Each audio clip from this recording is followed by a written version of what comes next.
జై శ్రీరామ్ అండి. పని వాళ్ళని పెట్టుకున్నామా, పంపించేసామా బయటికి అనేటట్టుగా ఉండాలి.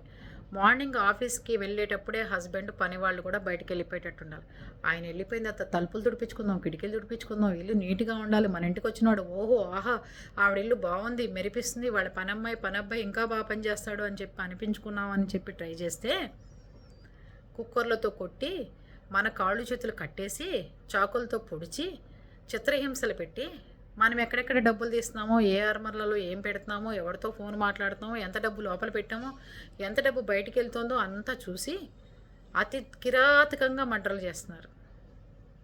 కంపెనీలు అని పెడుతున్నారు చూసారా, అసలు ఆ కంపెనీ వాడే దొంగ. వాడే ఇలాంటి వాటివన్నీ చేయించి వాడికి ఒక వాటా ఉంటుంది, వాడు తీసుకుని వీళ్ళందరినీ పంపిస్తున్నాడు.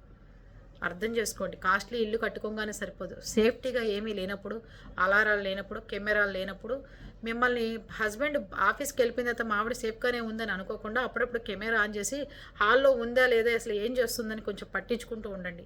లేకపోతే హైదరాబాద్ కూకట్పల్లిలో జరిగిన సంఘటన, ఒక లేడీని ఎంత భయానకంగా చంపారు.